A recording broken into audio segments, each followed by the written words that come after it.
Yeah, hey everybody, Brian with you from TheGameCommon, and we are doing our AI-only championship series. So the group stages are officially done with, and now it's time for us to do our second chance rounds. Before we get there, let's go ahead and talk about the groups, and we'll just recap really quickly everyone who made it through. So in Group A, we had Gorgo, China, and Japan make it through. Group B, we had Germany, Aztecs, and Arabia. Group C had Poland, France, and Cree, and then Group D had Wilhelmina, Trajan, and Tamar. So, a couple things worth noting. Number one, none of the number 1 seeds made it through. However, 2 of the number 9 seeds did make it through. Only one number 2 in the Aztecs made it through. We had a couple number 3 seeds make it through, and so on and so forth. So, yeah, a little interesting with how things played out. So, our original plan was we were going to launch all 24 remaining CIVs in a game together, and we were going to have them compete, and whoever, like the top 4 at the end of the game, were going to advance on to the finals. Now, the problem is we were going to, well, okay, number one, if we did a multiplayer version of this with our brand new mod that we had before, we can't actually have more than 12 CIVs.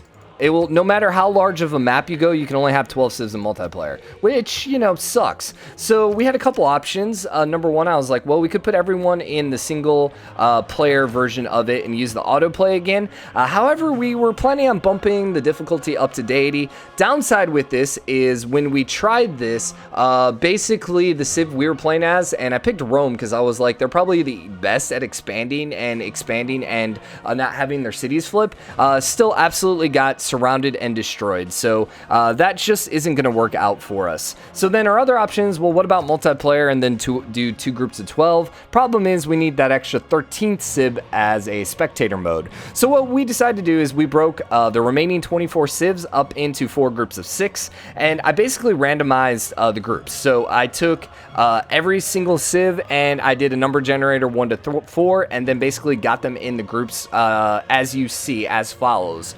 Now, couple things to note. You'll notice that there's a couple number 1s in 2 different groups, and so the numbers and all that stuff aren't super balanced. I don't really care so much. As we saw before, it really didn't matter. Like, whatever we rated them as didn't necessarily affect the AI in the game. It was so much more based on their starts and basically those early wars and stuff like that.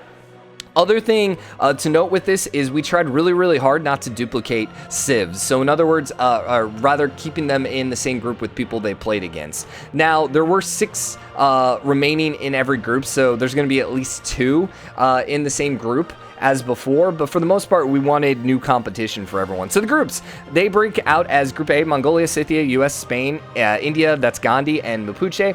Group B is then Korea, Russia, Persia, Indonesia, Brazil, and Egypt. Group C is Australia, Congo, Nubia, Norway, Greece, that's Pericles, and then India, the Chandragupta. And then Group D is Zulu, Samaria, Macedonia, Scotland, England, and Khmer. And so we're going to throw those into the multiplayer game, so let's go ahead and create our game.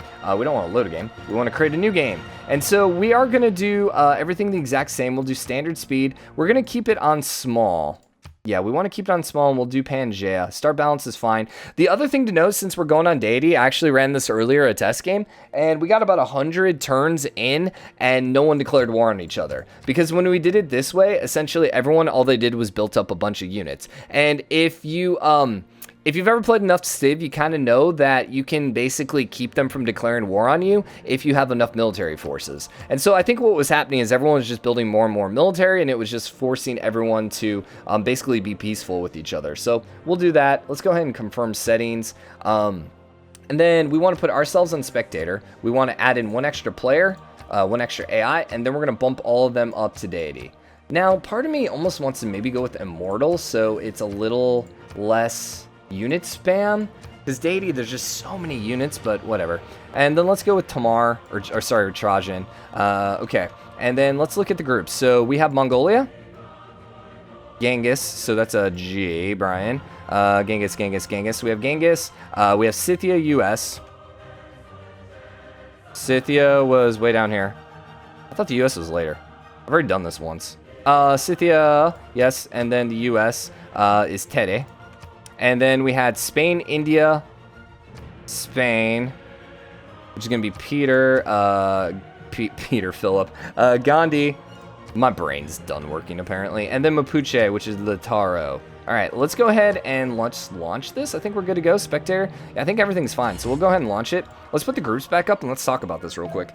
So Group A, who's jumping out to me is Mongolia. If Mongolia gets enough room to expand or wins an early war, they are going to be scary. Same thing with the US. The US has potential to be super scary as well because they tend to be very, very aggressive. And I have to say, Mapuche was pretty aggressive as well in our earlier group stages. So we'll see how it works out for them. Group B, you know, having Russia, Korea, and defending champions Brazil in it is kind of hilarious. So we'll see who pulls out the victory there. And then Group C, Australia is clearly probably the one that jumps out. Like, I just think Australia, they're just so aggressive that I think they're like the US where they tend to do really, really good. And then Group D, I don't know. No one there really jumps out. Most of those guys tend to play really badly as the AI. Now, other thing I should note is we're going to actually take 4 from every group this time. Or sorry. We're going to take the top 2 out of every single group. And then those guys are going to advance on to the knockout rounds. And we'll work out the knockout rounds here in a little bit. We'll talk about it a little more as we get a little closer. So what does this look like? We got Gandhi way down to the southeast. Actually, this is not the southeast. Is this 2 different islands? I guess they do connect up here. All right, well, Gandhi is on the southeast of the western part of the island. Scythia is directly north of them, which is probably really, really bad for Gandhi. We'll have to see if Gandhi gets super aggressive. Then we have Lautaro way to the west with Mongolia slightly to their east. So Mongolia is going to have a lot of room to grow, which is a little scary. We might see the horse lords going at each other, which is exciting. And then over here on the east coast, we have Spain on the western part of it. And then on the eastern part, we have Washington. And so they have this whole island to themselves. So there's a lot of city-states here to do some combating on. So we'll see how that works out. Yeah, I'm going to be checking my recording just to make sure everything goes well, because in my test game, I noticed we had some lag. I think we had too many units, but I have to say the game's running really smoothly right now, so hopefully there's no lag in this game. Oh, that's the other thing to note is every time we start a new game, all this stuff gets turned back on. So we have to literally get rid of some of this crap. We don't care about creating new cities. Facing siege, rage is fine. Rage is fine. Rage against the night. Military we want. We don't care about the declaration. I think everything else we're just going to get rid of. And all this stuff is going to be going on in the background. For the most part, there's not really too much that happens this early in the game. We might see a city-state or 2 get conquered here pretty early on. The wonders will probably pop out here. Stonehenge probably in the next like 10-15 turns. Yeah, there goes Toronto. So Mongolia is already starting the expansion. So that's city number 4 for them. India has 2 cities down. They're working on city 3. They're actually fighting barbarians. Scythia also has 3 cities. It looks like they're probably going for Hattusa. Spain is at 3 cities, and they're going for Antioch, which is actually going to box in America. Yeah, and then America's over here on the right side, and they're going for Babylon. So it seems like pretty much everyone's going to get that 4th city up. Huh, interesting. Okay, Mapuche is at 3. Mongolia is the first one at 4 cities, actually. Hold up, I'm task managing really quickly. Let's look at CPU. Sid Meier is using 80%, which seems like a lot. OBS is only using 3%. Huh. I don't know how I feel about that. I feel like this should be using slightly less. I'm getting a little paranoid real quick. What's our graphics at? So, lower values decreases visual fidelity but increases performance. Let's go ahead and lower both of those real quick. And let's see if we can make sure that we're going to be okay here. I just want to make sure that the game doesn't lag out because I don't want to lose another recording because of that. Mapuche declared war on Buenos Aires. Where was Buenos Aires? Probably by Mapuche. So, yeah. Ooh, this is interesting. This is very interesting indeed. So this is going to be city number 5 for Mapuche. However, this is going to put them as direct neighbors with Mongolia. Well, a little more than they already are. Let's see, how do they feel about each other? So Mongolia and Mapuche. Mapuche likes Mongolia. Does Mongolia like Mapuche? Yes. Why Mapuche doesn't have any cavalry, which is why Mongolia is going to like him. Anyone get the wonder out yet? No one has any wonders. Yeah, no one has, no wonders yet, I don't think. Stonehenge is being built by Spain. Is India building it? India is not building it. Okay, so Spain's going to get it. Science victory. Right now, Rome's in first place. They're also first in a culture victory. Never mind. Never mind, because that's us. It's too early to really get a clear glance on that. What's the score victory looking like? That'll be a little easier to look at. Lautaro is in first with Thomas in second, but everyone's still pretty close, except us, but, you know, we should fall behind. So Spain is going to be able to take Antioch, so that's going to put them at 5 cities right away. America should be able to take Babylon as well. Ooh, snap. So we have, which one's this one again? I can't think of the name of this. What's this wonder? Oh, yeah, the Pipop. I'm not going to butcher it. But anyways, that's a pretty decent wonder. And it looks like Spain might be able to settle on it. Hattusa's about to fall to Scythia. Buenos Aires did fall to Mapuche. Scythia conquered Hattusa. There you go. And America is making a play on Babylon, I think. It looks like it. So now what's interesting, though, is America has taken a lot of troops up towards Babylon, and Spain has a lot of troops towards America. So I'm kind of intrigued to see if we might see a Spanish declaration on America. I don't know. We shall see. We shall see. There you go. Yeah, I was wondering. And America's really out of position. So what might happen here? If Spain can take St. Louis, that's going to set back America quite a bit. Vice versa, if America can defend from this, that might set back Spain quite a bit. So this is kind of a key war pretty early on. Scythia has a barbarian problem right now, which is kind of hilarious. India is at 4 cities. Mapuche is at 5. Mongolia is at 5 too. Mongolia just declared a war on Mapuche. All right, we got double war right now. So St. Louis is starting to fall. I don't know if he has enough units, though, to actually take the whole city. We shall see. We shall see. It's dropping a little bit, but America is starting to bring some of those troops back. And now all they have is a bunch of archers. So I don't know. Also looks like Spain is also declaring on Brussels, too. Or is trying to take Brussels at the same time. They might be a little too aggressive here. Mongolia is working towards Buenos Aires. And I think Mongolia is going to be able to grab it. Once again, Mapuche is kind of out of position. Let's take a quick look at Mapuche. That's not the right one. America has the strongest military right now. Spain is second. Mongolia is third. And then Mapuche is there in last. So I would foresee that this should be okay for Mongolia is probably going to end up being able to take Buenos Aires. I don't think Spain's going to be able to take St. Louis because, once again, America has more troops. If they do, they really need to peace out America before America can counter it. Oh, they just got a heavy chariot. Oh, that's going to be bad news. Yeah, that's going to be bad news. These archers are about to just get wrecked. Now, they're putting it at 0, but you can just see, like, look at these archers just getting wrecked. And they just don't have any melee units to take the city. So they got St. Louis down to 0, but they're not going to win the war. That's very unfortunate. If you're rooting for Spain. Because usually losing that first war is paramount to basically getting knocked out of the game. So remember, the top 2 are going to make it. So as long as you're in top 2, you're fine.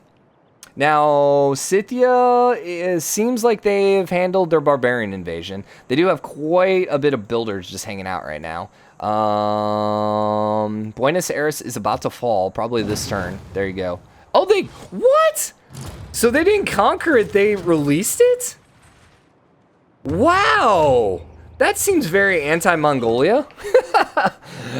How long until they declare war on Buenos Aires now? Nah, they are the suzerains, so that seems unlikely, but my gosh, that was not expected. This is Mongolia we're talking about. Why would they release it? All right, well, St. Louis held on, and now America's going to start pushing, but there's a lot of freaking archers, so I don't know if this war is going to happen for either side at this point. America, you might just want to peace them. Still at war. Still at war. Has Spain met anyone else? He's probably met Thomas, right? Yeah, he met Thomas. And Thomas isn't a fan, so we might see Thomas come in here and taking care of this. All right, first era is over. We got golden ages across the board except Mongolia. All right. Before we do that, let's take a quick look at, well, number one, let's look at religions. So, Mapuche did get a religion, and Spain got the other religion. Remember, Spain got the religion because they ended up building the Stonehenge, not to be confused with Stonehenge, right? Right? They didn't finish Stonehenge? What? Lautaro, Mapuche beat them out. Gandhi ended up getting the Hanging Gardens, and Genghis got the Temple of Artemis. Okay, so if we looked at score victory, then Lautaro's still in first, Philip's still in second, and then Genghis is in third. Remember, top 2 are going to be the ones that advance.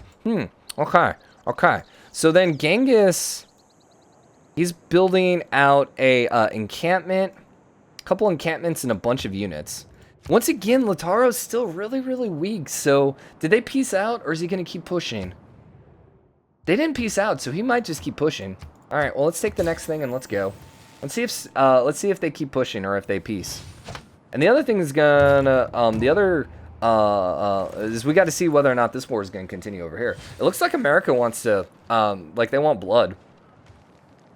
Could they take Madrid? Possibly. Possibly. They don't have a lot of troops down here. If they could pop out another war card around here, that might help. Or if they can get some of their war cards to help follow up. They're working the Apadana. I know I keep calling it the Apadanda. At this point, I kind of like just, it's like a meme almost. It's like the Potato Palace. Like, I know I'm pronouncing it wrong. It's just kind of funny to say it wrong. I'm still shocked by this Buenos Aires thing. I'd just laugh if he declares war on Buenos Aires at some point in the game. I just would not be at all surprised. So India's doing pretty good for themselves. They're at 5 cities. Scythia's at 5 as well. I really could see Scythia declaring war here in Spain. Spain is getting really weak. And anytime the AI doesn't have troops, or anytime the AI sees someone that doesn't have troops that's close to them, they're like, wee, wee, wee, go kill, must kill. Charleston just got planted down by America, so America's up to 6, 2, 4, 5 actually. But they'll probably end up grabbing Babylon or Stockholm eventually. And it looks like they peaced out. Yeah, they're not fighting each other anymore. Yeah, they peaced out. What about the Mongolia one? No, they're still at war. They are still at war. And, ooh, okay. So Nagma Pu just got conquered by Mongolia. Mongolia looks like they're just going to go take everything. Whoa. Holy crap, dude. Yeah, they're going for the second city right now. I'm a little surprised. Usually it's like they take one city and then they peace out. But I guess Mongolia, it just wants blood. And that's what looks like is happening. And Mongolia still has enough troops to make this happen. The other really scary thing is right now they have a settler that they could potentially steal. Which would just be terrible. And then with the barbarians there too. Oh no, Mapuche, you got to throw a city down here pretty quick. Mapuche, buddy. Oh no. Oh no. Pecan just fell as well. Okay, so Mapuche might just officially be out now. That's going to be hard to overcome. Even though they still have their capital right now, they are just in a really bad spot. Like, here's the other thing. This is a size 4 city. And this is a size 1. So, like, if they, for example, throw a city down right here, it's probably eventually going to flip. It might. Also kind of probably depends on if Mongolia ever settles over here. By the way, someone needs to settle by Mount Kilimanjaro. And that actually might be what Mapuche is doing. But if he does that, he might get just bodied by the barbarians. Wow. Wow, wow, wow. Okay, is America declaring war on a city-state? Doesn't look like it. In fact, we could see if they're influencing. So Babylon is suzerain of America. Or America is their suzerain. So that seems unlikely America will ever declare on them. Stockholm, right now, Teddy has points in. So he might not declare on either of them. And same thing with Vilnius. He also has points that way as well. So, I don't know. Maybe America is going to stay pretty peaceful here. Unfortunately, this is going to leave them a little less room to grow. Who's in first? Who's in second? Gandhi's in first. What? Religion? Religion and wonders? 15 in wonders, 12 in religion. Yeah. I mean, this early in the game, 12 points is, you know, huge. Huge. Where's America at? 155. America's actually in last place right now. Somehow, Mapuche has more points. Once again, wonders and religion. But that's kind of hilarious. They freaking lost 2 cities, and 3 cities actually, and they're still beating America. Come on, USA. All the people in chat that are chatting for you, USA, USA, USA, you're just going to disappoint them at this point. So it looks like they actually, no, they did not peace. They did not peace. I was going to say, it looks like they peaced out. Mapuche does have walls up in both of their cities, though. Yeah, and Mongolia just capped it. Wow. Wow, this is bad. Yeah, Mapuche is pretty much dead at this point. They're not going to be able to come back, and they really don't have any places to settle. They could come down here, but if India keeps colonizing over here, which they are, yeah, there's just nowhere left for them to go. Wow. And Mongolia is looking scarier and scarier because they have all of this northern room to expand. But it definitely looks like our horse lords are going to come face to face. Let's go. Let's freaking go. Come on. Now, the thing is, Scythia is going to be stronger earlier game. They're going to be weaker as the game progresses. Medieval age is where Mongolia then hits their stride. So these horse archers aren't going to be quite as powerful as the game goes on. So we shall see. We shall see. We shall see. Let's keep advancing. And we're just going to go for a couple more turns. I'm going to keep this episode a little shorter because, like I said, we had some issues recording this already. And I don't want to record... I would rather not make this like a 30-minute episode that, once again, errors out. I'd rather make it a 20-minute episode and then have a 20-minute episode tomorrow error out on me. So we'll keep it a little quicker. Also, too, we're going through these ages pretty quickly. Oh, we forgot to put the turn timer down to 325. Well, dang it. Well, here's the thing. We'll know at 325 the score. We'll know at 325 whether or not they win, number one. And actually, you know what? We'll probably go to 350. Disable auto end timer. Yeah, let's go to 350 because I think that's what I did before. Because at 350, there is a chance that the AI will go out with one of the victory conditions. There's a chance. It's not super likely, but there is a chance. And we'll know because the game will end because we see that we get the end screen. So if someone wins, so let's say it this way. If someone wins, let's say it's America, for example, they go out in a science victory, and then we pop up the score, and they're in first place. Whoever's in second place will then also advance to the knockout rounds. If America wins a score victory and it happens, or sorry, wins a science victory and is in like fourth place, fifth place in score, then we'll take whoever's in first place as the second one. We won't take like, oh, hey, Lautaro was like 2 turns away from winning culture victory. Sorry. It's going to be whoever wins plus then whoever's in first place in score. Or if we get to 350 and no one runs out, then it's going to be first and second place. Now, Teddy should be catching up because he just popped out 2 wonders. Apadana, and there you go with the pyramids as well. Unfortunately, like I said before, though, he just doesn't have enough cities right now. Where's he going with this guy? There's not that many spots for you to go over here. Yeah, it's all dead space except right there and right over here. Well, it'll be interesting. It's going to be interesting. Spain's in a good spot because they still got quite a bit of room to grow. I also don't think they're too friendly with these city-states, so they can get quite a few more cities. It's really going to come down to whether or not Scythia is going to declare. And then over here, India somehow is holding on. They got both horse lords right now on their borders, basically. And they're still fine. They're also getting a lot of points from religion. 16, but they're about to get a lot more. So anyways, hope you guys enjoyed this. If you did, drop a like, comment. Let me know what you think. As always, hit the subscribe button, join the game comment, and show your support. I'll see you guys later. Bye, everyone.